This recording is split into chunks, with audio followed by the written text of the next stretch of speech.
What is going on, everyone? Welcome back to another video. This one is going to be covering me and Tristan just kind of doing a little bit of evening fishing on Halloween. So it was actually Friday, October 31st, I believe, is when Halloween was when we filmed this video. Just kind of practicing for the last few hours of sunlight. We got off work with enough time to go out there and just kind of poke around for a second. But got a few fish catches in there. This was kind of us practicing for our fall solo series that we had out there early in November, as well as for the tournament, the Saturday morning tournament, the day afterwards. I will post that video next week. We actually ended up doing really well in that tournament as well, so stay tuned for that. But I will let the clips roll.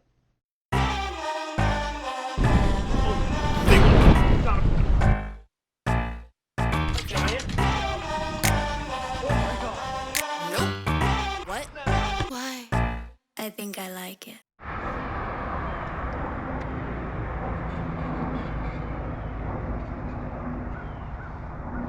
Way back in.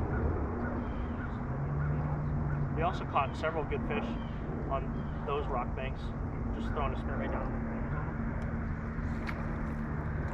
Was it? Here?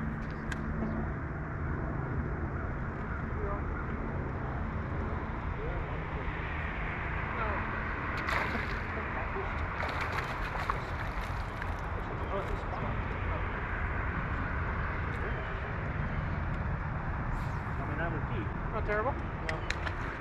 It would indeed keep. Yeah. Something's moving up there.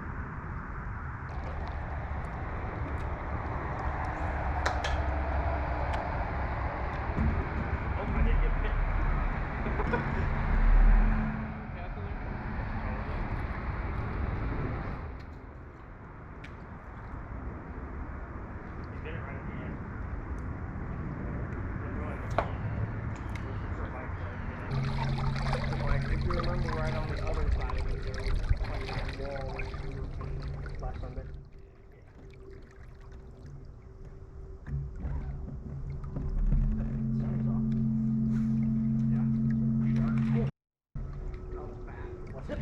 Did he bite your? Is it a good bass?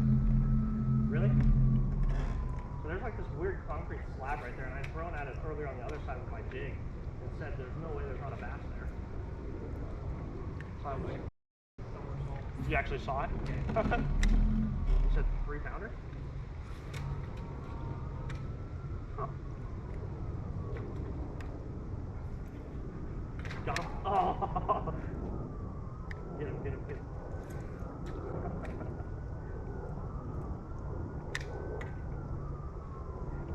Throw the jig in there? He's probably blowing it once the bait in there. No, Ian?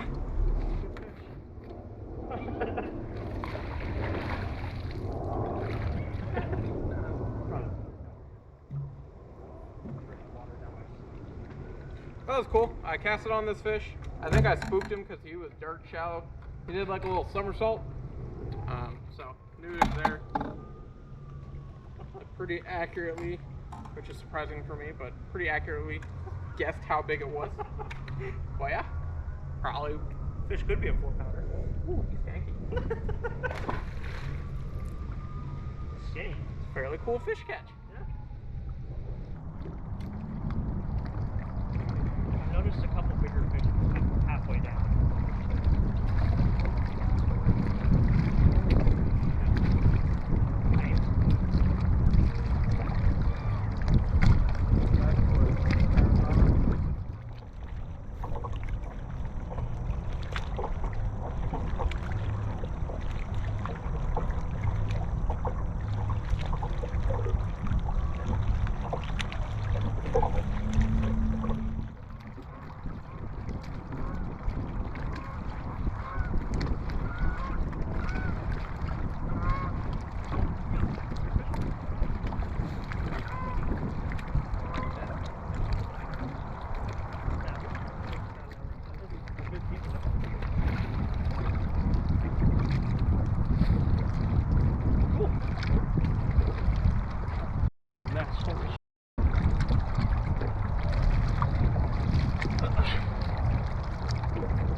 Alright guys, decent chunky keeper on the jerkbait.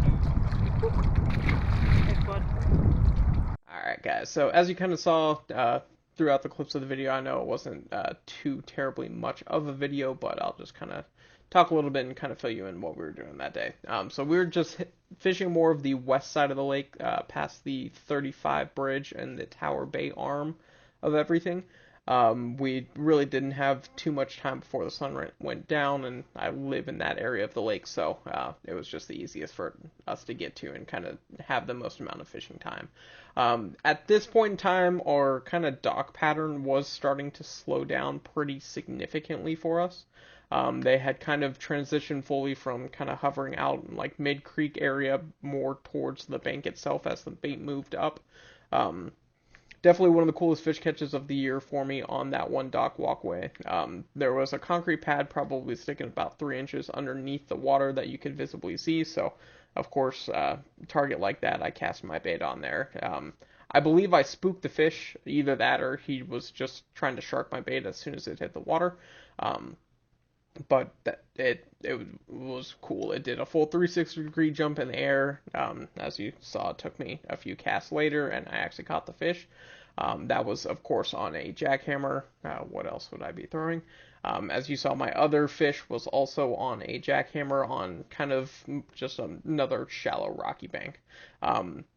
With that as well, during that time, we had kind of noticed the bait was kind of transitioning more from the actual dock walkways over to a stretch of tires on the kind of Tower Bay Marina area. So me and Tristan had hit that, and we had hit that a few times over the week or two following that tournament and had a decent amount of success with that. Tristan caught his on a jerkbait. He, of course, said he saw quite a few more down there. We just couldn't get any to bite that day.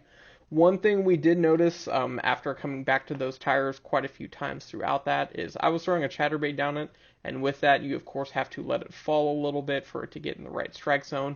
One of those times we had switched it up and I was throwing a crankbait, and I believe Tristan shortly after started throwing a crankbait as well.